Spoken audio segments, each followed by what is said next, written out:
Good morning, everybody. It's a Tuesday morning, and Jim Williams here with Sean Miller. Sean, we've waited a long time, my friend, and now we're down to the semis. And Yeah, this one should be pretty interesting today. What do you think? yeah. Both. The game today, Croatia and Argentina. It's pretty. Looks pretty straightforward. The game tomorrow looks pretty straightforward. They're not. I don't think. Both of them are going to be straightforward. I think there's going to be some twists and turns. I think there's a bigger likelihood that the game today is like that. Obviously, 8 of 9 Croatia games now have gone to extra time. So I think there's more of a chance that game goes to extra time. I'm not sure how good this Argentina team is. I know they're obviously very good, but I think there's some goals that can be had, against them, depending on who plays in that back four. Obviously, if Licha Martinez plays, they're a lot better, in my opinion, but coach doesn't seem to like him. So, I think Croatia has a really good chance here. The keeper's playing really well. Obviously, Luka Modric is one of the best midfielders ever. If he gets his team back to a second World Cup final in a row, on top of the 5 Champions Leagues he's won and the Ballon d'Or he won. You got to start putting him up there. Maybe with Zinedine Zidane, Sergio Busquets, and stuff like this as maybe as top 2, top 3, defensive midfielder of all time, or wherever obviously wherever he plays. Sometimes he doesn't play as a defensive midfielder. Let's break down today's game. We got, two teams that do not play anywhere near the same style. So that's a good thing. We know that, but do you favor Croatia's kind of, I guess the best way to put it would be their conservative but constant style. I mean, they're very disciplined versus an Argentine team, which, like many South American teams, is more of a let's score, let's defense type of a situation. When you get to this point, in the tournament, I think Croatia double chance. Bill, yeah, look, I'm already on that. Hey, Billy, good morning. I love that play. I think these games go to extra. Going with that, Bill. I think when you get to this point, the fact that you're complete, the organization. Morocco is another good example. When you're just so good, the defense is so good. Vardiol is unbelievable. He's going to get a huge transfer. He's going to go for 100 million pounds. Maybe in the winter, maybe in next summer. He's a monster. He's won himself a lot of. He's got a huge contract out of it. He's got his team a lot of money as well. Livakovic has been fantastic. He's gonna sign with somebody. If you can play organized and slow the game down and just play that way, it limits the other team, and you don't necessarily listen. If you don't give up a goal, you don't necessarily need a goal to win the game. So that's Croatia's kind of been. There are times, at least what I've seen of Croatia, and I've seen pretty much all their games. There are times they do a pretty nice job of playing keep away, and that's. Go ahead. Yeah, Modric is unbelievable. I mean, Brozovic is good as well. But every day, Modric comes. He just shows you just how good he is. And it'll be interesting to see, how Argentina, they played. They tried to match with Netherlands last game, 3-5-2. They played the 3 defenders, and Martinez did come in there. When you look at the possible starting lineup today, it looks like he's going to go back to a 4-3-3. I guess Di Maria will probably play this time. Do they have the starting lineups projected yet, or is that not up yet? Let me take a look.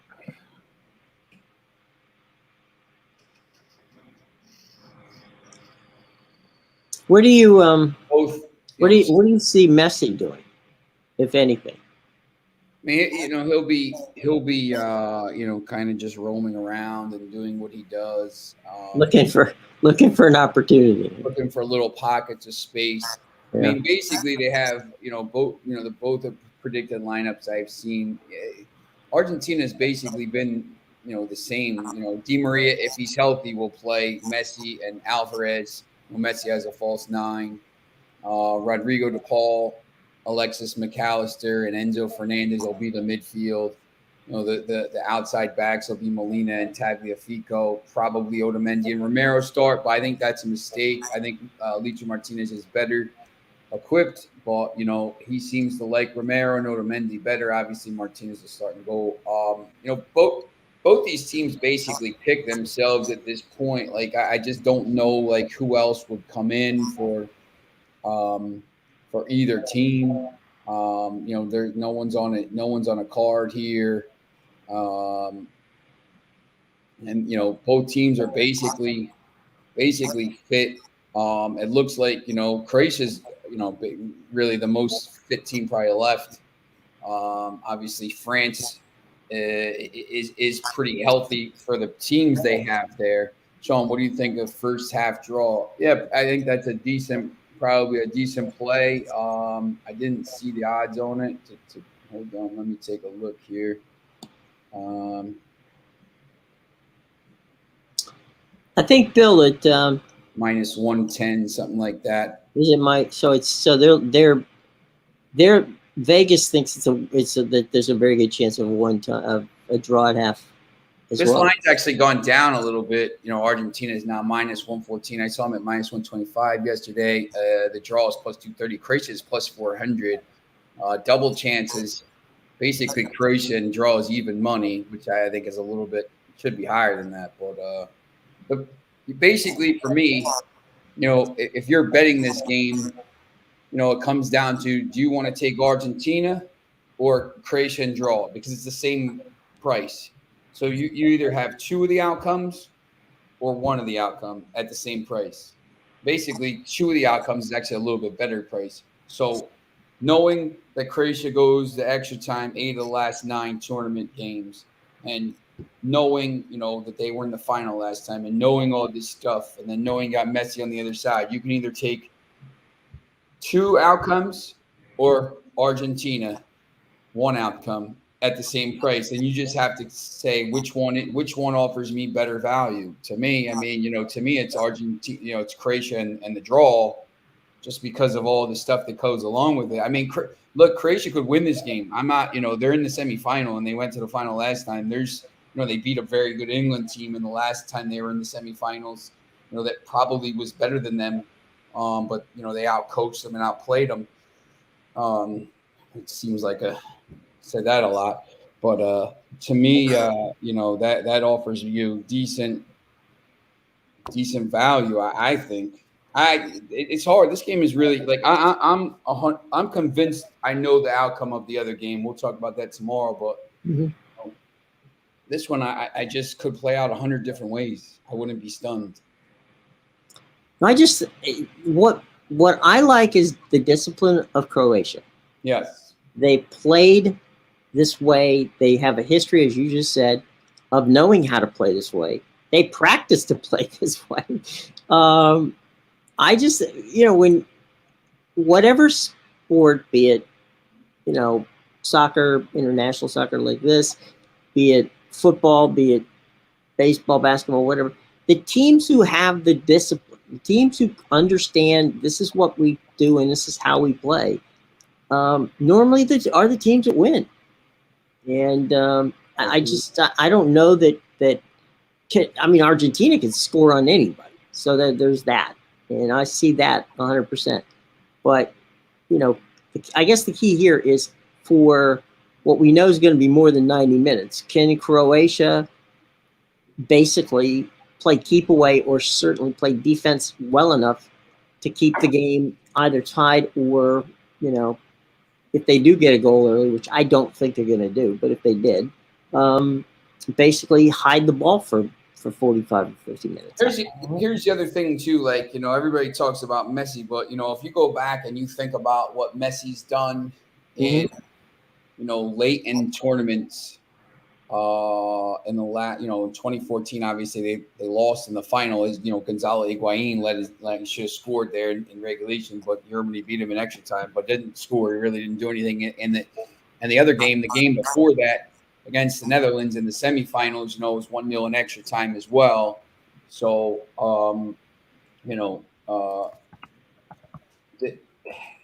he has the tendency. Look, teams are not going to let him beat him. It was 0-0, by the way, that semifinal. So, and then in the quarterfinal against Belgium, it was Higuain with the goal in the 8th minute. So, the last few World Cups and then the 2018 World Cup, they lost in the round of 16 to France. And I don't remember. I know he did something in that game. It was the first game. It was crazy. He did not have a goal in that game. It was Di Maria, Mercado, and Aguero when the game was over. Kylian Mbappe, that was the game Kylian Mbappe announced himself as the best player, So, he hasn't had the greatest of games in these games. Is he going to have that moment today, against the midfield that's going to be playing to shut him down?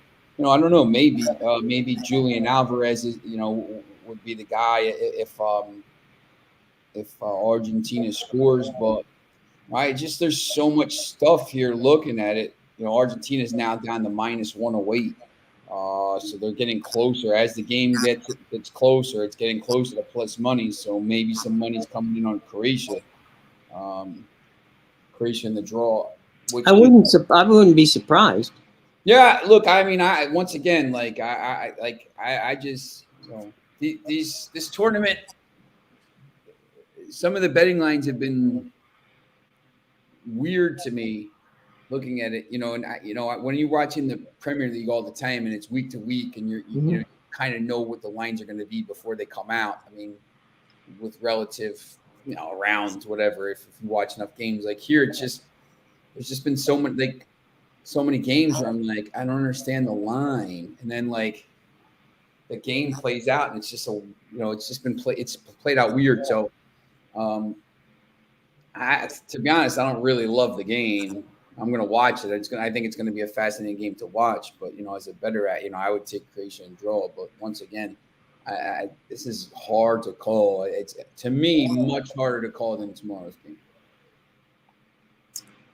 I think the other thing is that a lot of people are looking at tomorrow's game as the possible game that is for all intents and purposes, that might be whoever wins that game might be the champion, and they might be getting ahead of themselves.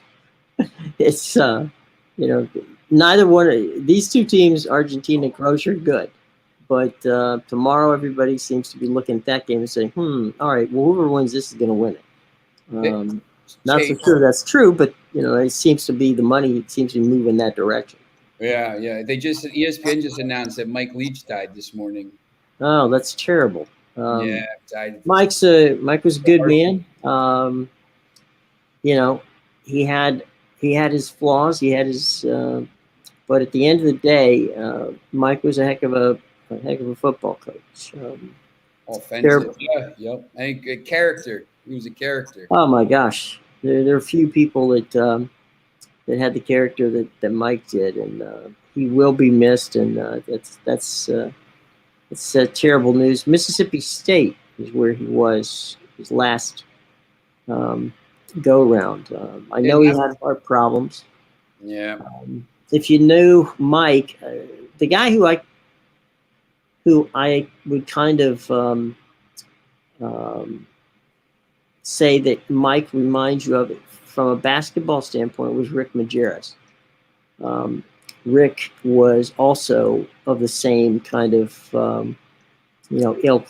A guy who was passionate about what he did, knew how to get things done, but didn't always see eye to eye with the administrations, which is why, there were times when they didn't get along with the administration. But as a football coach, as a recruiter, as a person, Mike Leach is top shelf. I'm always a big go ahead. Supporters the word, or like it's.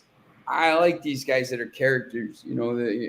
So many carbon copy guys, and I just remember Bull Durham. Look, it's it's a team game, and right, blah blah blah, and when I interview players after games now, the coach will come up to them and tell them what hey, credit your offensive lineman, credit your coaches. Like, coach, I don't want to talk to I could rate that. Like, I want to talk to somebody who's going to tell me something. Right. I want to talk to. Well, I had the pleasure of coming in the late 1970s, and the first deal that ESPN had was Big East basketball, and you had John Thompson at Georgetown, you had Boeheim at Syracuse, you had Rolly Massimino in Philly, you had Rick Pitino at Providence, you had who am I missing at St. John's? What's that guy? What the heck's the guy's name? Carnesecca.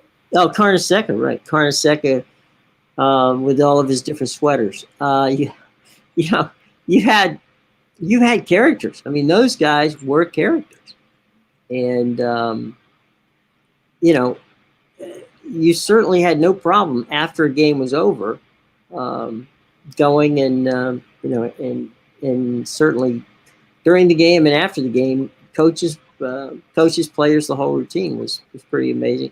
And you in Philly there had, he wasn't in the Big East, but John Chaney, my gosh, what a character John was at Temple. So there was some East Coast, coaches that were a lot of fun to hang around with. And they weren't those kind of guys who gave you the pat answer. Some of the times they gave you answers you didn't want. Some of the times they called you an absolute moron. So it was, they were not shy. Let's just put it that way.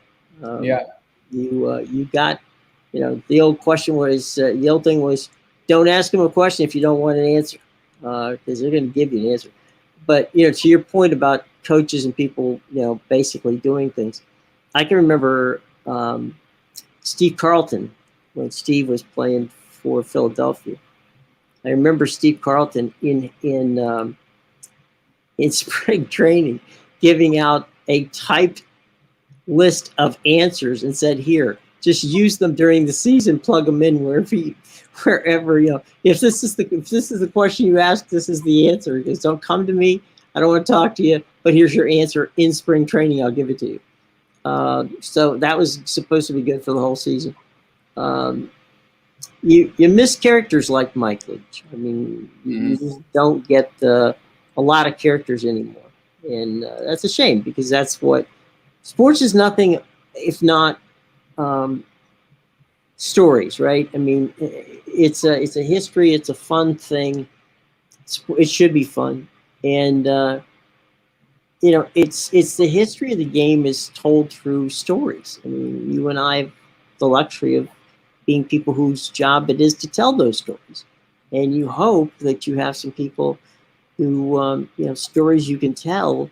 I mean, I go back to the John McKay days, and John was fantastic to be around, but I also was around guys like Jerry Glanville and Deion Sanders and people like that. These are people who, they're characters. They create stories, and I mean that in a good way. They create it because they're the history of the sport, and we will miss a Mike Leach, because unfortunately there aren't that many guys left anymore who don't mind telling you what the hell they think. That's right. And they're few and they're far between. But well, rest in peace, Mike Leach.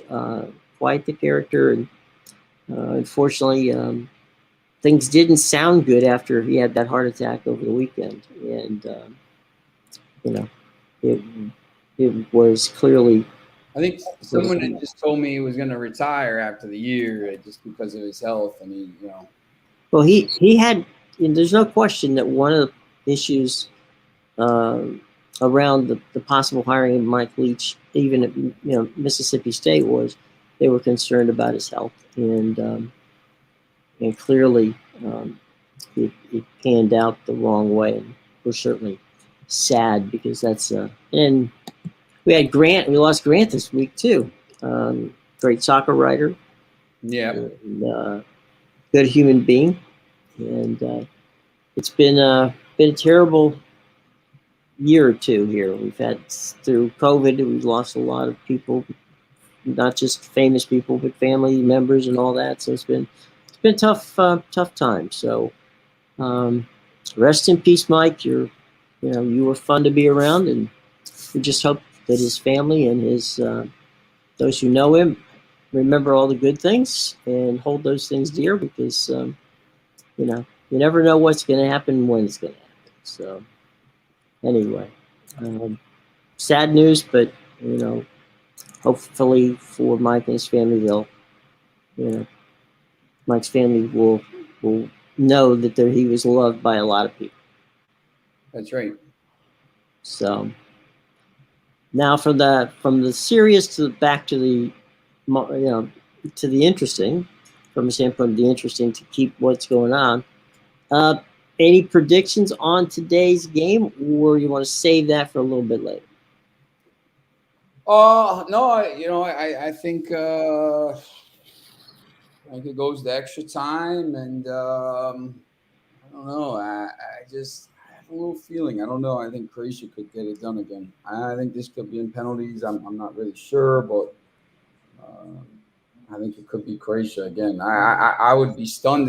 Argentina is the better team, but Argentina is the more talented team. Sorry, but the more talented team doesn't always win. So, actually, the history sometimes shows that, especially in these tournaments,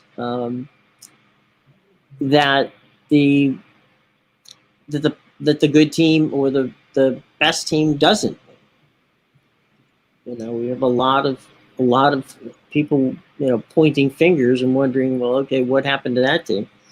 And so, there are issues when the best team, quote unquote, doesn't win.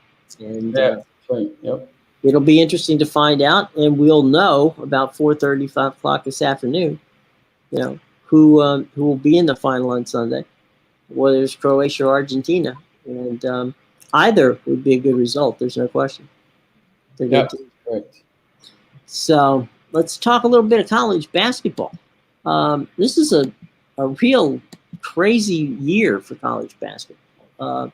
This week on Saturday, okay, you got number 4 Alabama taking on number 15 Gonzaga in Birmingham. You got Alabama playing. Then they play number 6 Tennessee. You got 9th ranked Arizona against Kansas, who's 8th. And I'm sorry, Kansas. Let me start that again. Number 4 Alabama faces number 15 Gonzaga in Birmingham. Alabama is number 6 in the country. I'm sorry, number 4 in the country. Number 6 Tennessee is at number 9 Arizona. Number 8 Kansas hosts number 14 Indiana. UCLA faces number 13 Kentucky in the tournament that is at the Garden this weekend, after playing number 20 Maryland on Wednesday. So it was a big week for UCLA, man. They get 2 top 20 teams, back to back. Then the game of the weekend might be Saturday night when you got number 5 Houston, number 2 Virginia. Hell, the first team to 50 points might win that game. Right after Alabama stunned Houston the other day. Yeah, Houston's 9-1. They've got the best scoring defense in the country, holding teams to 49.7 points per game. Field goal defense is 33.8. And despite losing to Alabama last week, the Cavaliers also love to grind it out. We know that. They're averaging basically 57 points a game. So, like I said, the first one to 50 might win that game. Gonzaga has dropped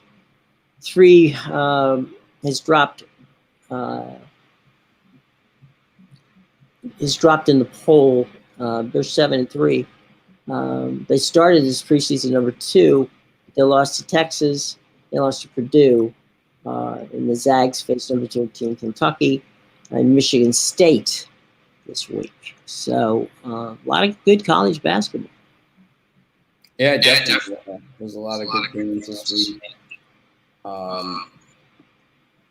It's just been weird early on. These teams, obviously Houston was so dominant and then just gave up a 15-point lead the other day. But Gonzaga, North Carolina, these early ranked teams have, basically, me personally, I just think they're bored, to be honest. Like, I don't think these games mean as much, obviously, later in the season. These teams came back. Right. And they're ready to. They're not really worried about this stuff right now. I think Gonzaga clearly it was 3 losses, and 3 blowout losses. 2 blowout losses and 1 point loss to Baylor, but they only beat Kent State by 7. I just think these teams these super teams that are back. I just think they're a little bit bored right now because they know these games don't really matter. It doesn't really matter where you're seated when you go to the tournament. If you're this good, you're going to win the games like North Carolina last year. So, some of it is a little bit of boredom, I think. It's possible. I know that surprisingly, UCLA has they've won 5 games since they lost to Baylor in Las Vegas, including, and we talk about conference games. The Pac, they've played 2 Pac games already. They beat Stanford and Oregon. It's crazy. Yeah, I don't understand why they're playing, conference games this early in the season, but it is what it is, and you gotta play those games. And well, I mean, it's interesting. You got Kentucky at 7-2, and they look really good at times, but then they ended up losing in double overtime to Gonzaga and Spokane. And, it's been a very inconsistent season thus far. It's early, and, you normally, the old saying is you can't lose a national championship, in November or December. Yeah. But you sure can take a look and see what your team's like. And I'll tell you what, and again, it's way too early to make prognostications, but Houston has looked. I don't think I've seen Houston look as good as playing the way they are since Guy Lewis coached the damn team. Yeah. Obviously, Final Four team 2 years ago, went to the Elite 8 last year. They're very good. Can they win 6 games in the tournament? Yeah, maybe at this point, they just play. They play so tough on both ends of the court. They're one of the teams I think could do it. Obviously Virginia as well. That's why that's an interesting matchup this early in the season. To see this weekend. Well, you follow Carolina. That's your team. Yeah. Who's the class of the ACC this year? I thought it was North Carolina, but maybe it's Virginia. I don't know. It's just North Carolina is. Once again, I think by the time the ACC play starts, I think it'll be different. I mean, well, kind of ACC players really kind of already started, but I think North Carolina's already has a loss in that. But they're 1-1. They've already played two. It's ridiculous that they've played 2 games already. It's only December 13th. Usually you don't play those games until January at least. Yeah. Virginia, Miami, Virginia Tech. Miami's 10-1. Virginia Tech's 10-1. Miami's got Isaiah Wong, who I know he played at Notre Dame high school as a freshman and sophomore here. He's very good. He'll be playing pro somewhere. It's interesting. Jim Larinaga has kind of found found a second life at Miami. Yeah. I mean, he had that great team that people all remember as the Cinderella team at George Mason, which parlayed him into the deal at Miami.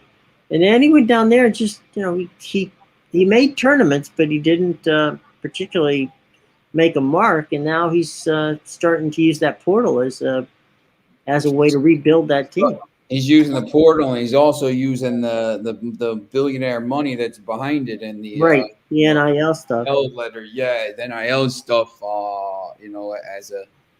As a interesting thing there. I know Florida State was supposed to be pretty good. They're 2-9. They've had some crazy injuries. Louisville's 0-9. I mean, terrible. I don't know what the hell happened to that team, but you got a mix of teams: Clemson, Pitt, Syracuse. This league is just so brutal. They'll beat each other up. The Big 12 obviously is really good. They've had the last couple of national champions. It's just there's just so many decent leagues that the SEC has become now a power league. Right now they have 6 teams ranked. Kentucky's 13th, and they're 7-2 in the league. Mississippi State's 9-0, Arkansas is 9-1, Missouri's 9-1. Haven't really played a lot of teams yet, but back in the day, when I was growing up and going to school, and I mean, the SEC was a football school, and all of the kids that played basketball in Florida, Georgia, and elsewhere went to the ACC or went to the Big Ten, or they didn't even think about playing basketball in the state. Obviously you had guys like Maravich and folks like that who were fantastic, but and Kentucky was always Kentucky. But in the SEC, they didn't play. But now the SEC have gotten basketball coaches and people that are good at it. And for the past couple decades, they've had some relatively good teams. Won national championships. The interesting thing to me, you're talking about conference realignment. You're talking about the Big 12. Houston's going to be in the Big 12 next year. Yeah, and that's Baylor and Houston. It's not a long trip from Waco to Houston, but that's going to be some wild stuff. Let's see, Cincinnati's going in there, and Cincinnati's always had a history of playing good basketball. UCF's going in there. They're not a good basketball team, but they're not a bad basketball team. They're pretty much middle of the road. But Houston and Cincinnati to become part of the Big 12 just takes a good basketball league and makes it a little better. Yeah, exactly. I mean, I'm not a big fan, frankly, of realignment because I think, John Swofford, when he was at the ACC, I think he destroyed. He basically tore the Big East to pieces, and I don't think it helped the ACC at all. I mean, he's got Miami, Pitt, Boston College, and Virginia Tech, I think, all were the big, and West Virginia. Yeah, it's just interesting with that league, that I think the Atlantic coast, they really kind of, Pitt's not really on the Atlantic coast, but either Syracuse, Boston College is and stuff, but because they got those teams, Notre Dame obviously was a big get. All of a sudden now, because of Syracuse, obviously, huge New York became a huge draw because Mhm. Miami.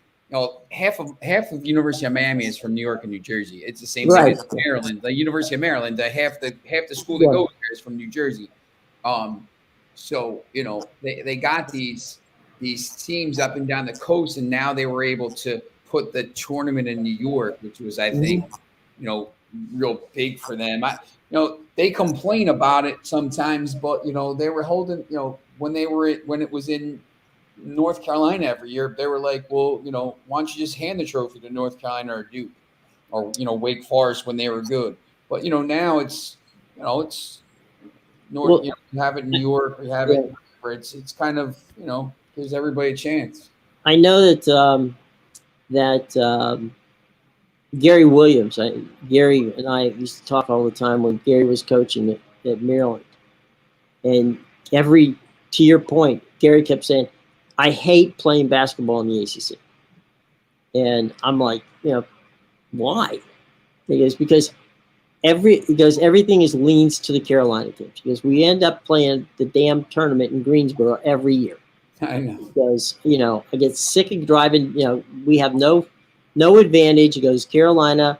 We might as well play Chapel Hill. Because the whole routine. And Gary was instrumental in their move to the Big Ten. He had been for many years, as you remember, coach at Ohio State, and so Gary, along with Wallace Lowe, who's the president of at that point was the president of Maryland, decided, okay, well, they made the invitation, we'll take it.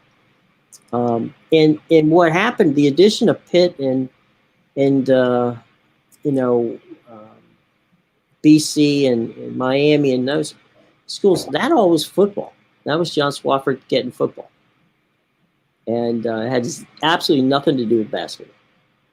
And the irony was that when they started doing the basketball in New York, the tournaments in New York, Maryland had left and Rutgers was no longer, had flirted with the ACC, but they weren't there. So it's good for the league to have a tournament in New York, but I don't know that it actually helps Syracuse or BC in any way, shape, or form. Been a long time since Syracuse or BC has won an ACC tournament. Although Syracuse just won the national championship in soccer last night, so yeah, penalties. And if I'm not mistaken, what was it UCLA and UCLA won it in the women's side? Was it UCLA that won it? I think they beat North Carolina. It was on the weekend. Did they? I'll look it up. I should have known it before I asked. That was not. It's the old proverbial: don't say something if you don't know what you're talking about. Yeah, 3-2 UCLA. Yeah, they beat North Carolina 3-2. How about crazy? North Carolina beat Florida State 3-2 in the semi, and then lost 3-2 in the final, which is This holiday season, give your family the gift that keeps on going. Click on that. Oh, the commercials. How about that? An ad started playing. But yeah, Bill shot at plus 120 is good. I like that, Bill. Sorry, I didn't get to tell you that earlier, but yes, I think that's a pretty good play there. So it's 120 for simply a shot on goal, not a goal, but a shot on goal. Has to be on target though. So in soccer, if it hits the goalpost, it's not on target because it's not going in the net. This is the problem. When you do. It's a prop bet. Yeah. So when I go cover these high school games, they'll be like, "Oh, we took 17 shots today. 17 shots." I'm like, "No, you didn't. Like, it went out for like a throw in. That's not a shot." I said, shot on goal means it has to be going in the net. Like if it hits the post, it's a shot. It's not a shot on goal. It's the same. I think hockey's the same way. Right. It has to be between the pipes. Yes, it has to be going into the. If it's not going in the net, it doesn't count. Right. So If a shot on target, it counts as a shot, not a shot on target. if it strikes the iron anywhere, it's a shot. It's not a shot on goal. And Yeah. so, if the goalkeeper himself does not stop it, it is not a shot. It can actually, that's not true. It can bounce off a defenseman's puck, a skate or body or something, but they have to be standing in front of the goal. So yeah, I've sat with next to some scorers at at arenas, and they sit there and they look at it, and they even go into replay sometimes and look at it on replay to see where the shot went. Yeah, that's right.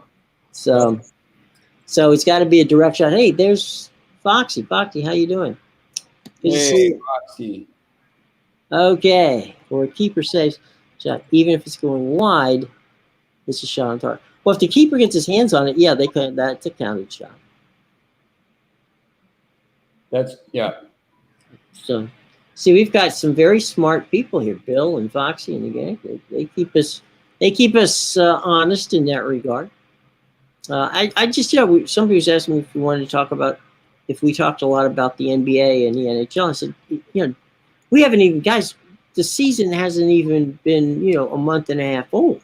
I mean, it's we'll talk about it if you want to talk about it, but what are we going to if we were strictly a gambling show, then maybe we would talk about it, but that's not really where we are at the moment. So all you need to know is Boston is good in the East, and out west, keep your eye on the Pelicans. Yeah, that's right.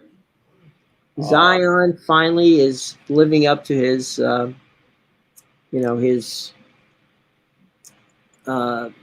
what happened when he came out of college, when people thought, he was going to be a dominating force. It's taken him a while, but, it looks like if God, especially in his case, if he can stay healthy, that's that's one of the great phrases in sports. If they can stay healthy, then we'll see what happens. The thing that got me up this morning to talk on talk radio was about whether or not I thought Tom Brady will be back next year. Obviously, he won't be playing for the Buccaneers, but would he be back? And I'm like, if I'm Brady, there's no way in hell I come back. No, he shouldn't have gone back anyway. He should have stayed. If he would have just retired last year, right? Think about this. They lost that game to the Rams, who went on obviously to the Super Bowl. Okay. But here's it. His last pass would have been a touchdown pass to Mike Evans. His last handoff would have been a handoff to Leonard Fournette to tie the game. How about that for a goal? I mean, that's tying up in a bow a pretty nice career. Yeah, now he's having a career that is a mess. So we'll see. But where sometimes someone takes a shot from wide, gets saved their keeper on occasions, bookies count it as a cross. Oh yeah, Foxy, you don't have to tell me about that. It is a. Well, see, here's the thing, Foxy. Don't bet with bookies. Use some of the good folks at BetMGM or. Well, no, that's what they call bookies in England. Oh, okay. Yeah, it's William Hill. Bookies are called. Yeah, William Hill is the bookie, and Betfred and all those guys. Yep. Yeah. Well, William Hill handles most of the online books here in the States. Yeah, that's true. So if you're betting with BetMGM or if you're betting with Caesars, you're betting with William Hill. That's correct. So you're not. Although I have seen, this is interesting to me. I don't know. Maybe you can shed a little light on it. I've seen BetMGM and Caesars with different lines, and they're both William Hill. Yeah, it's I assume, like everything else, that there obviously you have to. It's like if you go to BetMGM. I mean, I'm sorry, if you go to a MGM hotel in Vegas and then you look at MGM, BetMGM online, you can find if you're in Vegas at the book itself, it is different than what BetMGM is online. I assume that's because they have different handicaps. Yeah. Yep. Yeah. It's interesting. You'll see. When you go to these different ones, it's like the same exact. I'm like, wait a second. Parks or whatever. It's the same layout, and it's like it's all coming from. We should have our buddy Allie Burns come on sometime. Okay. Because Allie, there's something Allie does that I think some of the guys here would be very interested in seeing. William Hill banned Foxy for business decisions. Basically, they don't like me winning. That's probably Foxy wins too many parlays. That's what it is. That's what it is. Yeah, you gotta be careful there, Foxy. Go under another name. Allie has a site which she uses, which shows on an every 15 minutes where the money's moving on both online and at the books, so you can tell where the lines are going. So if you're getting ready to make a last minute bet and you see the line suddenly is pretty wonky, something's going on, you can figure it out, go from there. Big other big news in sports, Kyler Murray looks like he's going to be gone for the season. He's going to be gone for a while, I think. Yeah. Although ACL injuries now, or by the time next season comes, I mean, he won't be 100% until 2024, but right. He should be back. And sometimes they rebuild these knees now with you end up getting stronger knees because you build up the muscle around it. ACLs are usually fatigue injuries, so it's just a non-contact. I mean, that's in the first 90 seconds. If you had the Cardinals yesterday, I felt bad for you. But, yeah, it's. I know that my our buddy Amadeus is going to be in mourning. That was his team. That was his boy. It was funny. I saw Al Michaels yesterday. He was on Dan Patrick, and Al said that he said that he blew a call, and Dan asked him, "What do you mean?" He goes, we had that game where Baker Mayfield, came back." He said, if only I would have said, do you believe in Mayfield? So, looks like Baker Mayfield and the Rams are having a good time. The problem with the Rams are he came to them way too late. They're not going to be able to catch the 49ers. Bill Foxy wants to know if you like crazy straight up or double chance. I'm sure Bill Foxy probably likes the double chance. It's one of his pretty good plays there. I think that's an interesting play. Joe Wiz is trying to ask me what to give out to his guys, and because his guys can't figure out the double chance. And I said, look, I don't know. How about bless you? How about the draw? I guess but I don't. To be honest, I mean, the draw is not, to me, not the greatest play because, there's a chance that Croatia wins the game. So, that's why the two chances to me, the two chances or one chance, same price. It's 2 out of 3. And I know it's not as simple as, 67% chance and 30, whatever. I know that probability doesn't work. The game probability and stuff goes into it, but to me, that's kind of how I see it. Bill, says that she uses Wager Talk, but can't mention it. Billy, you might be right.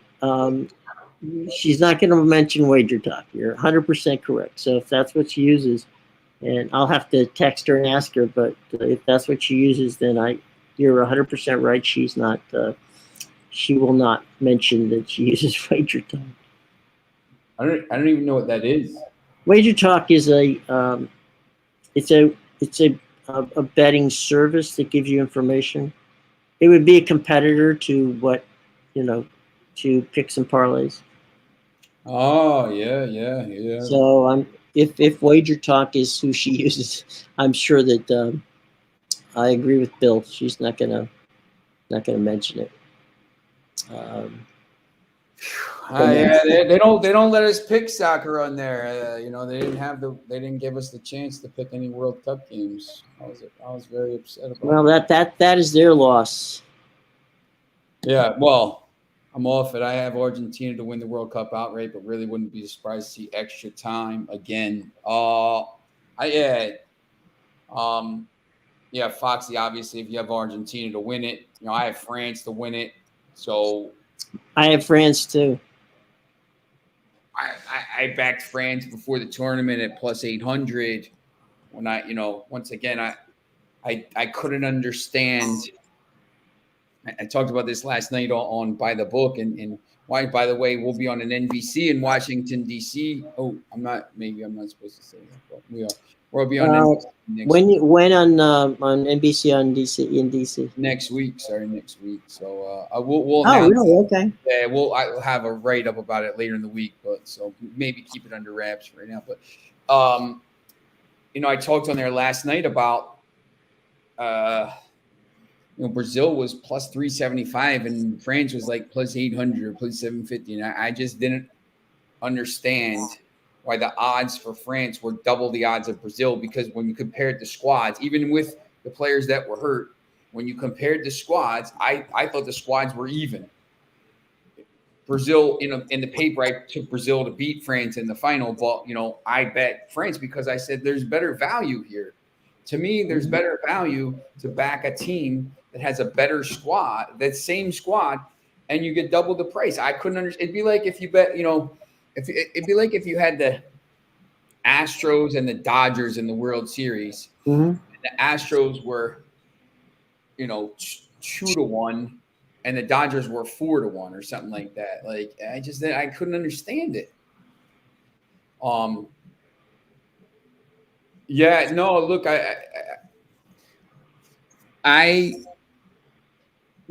think, Foxy, I think the final will be tough, but the way we'll talk about this tomorrow, but the Kylian Mbappe tomorrow, the only reason he didn't they shut him down because Kyle Walker was just he talked about Kyle Walker's he did an unbelievable job. He's a freak. Yeah.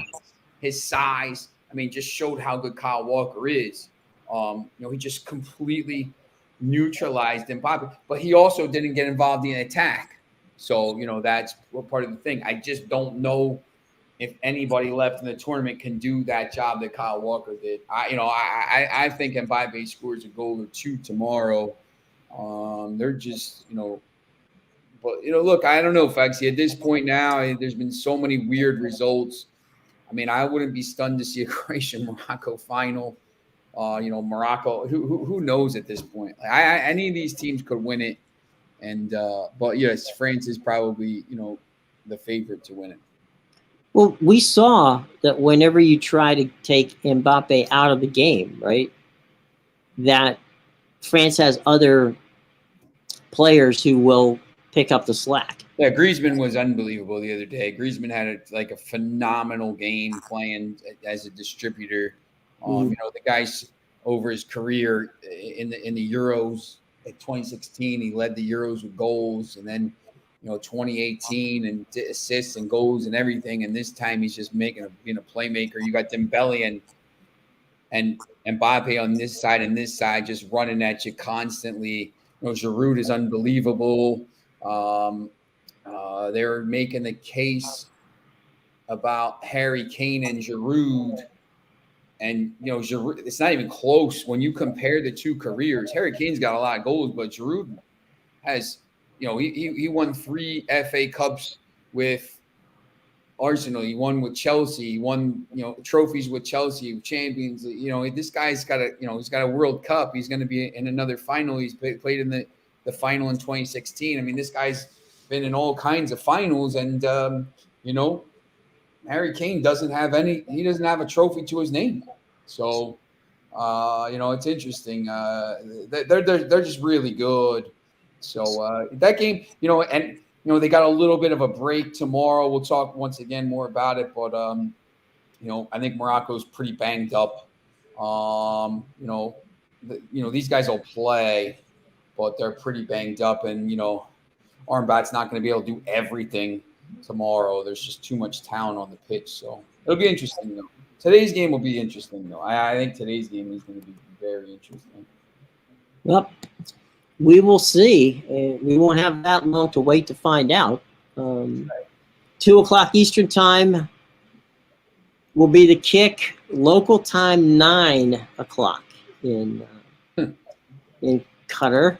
And I will say this, and we will talk more about it later. But you know, I know that there's all kinds of you know, issues with the country, and I get all that and all the political side of it. But from a running a tournament, I think they've done a nice job of running a tournament.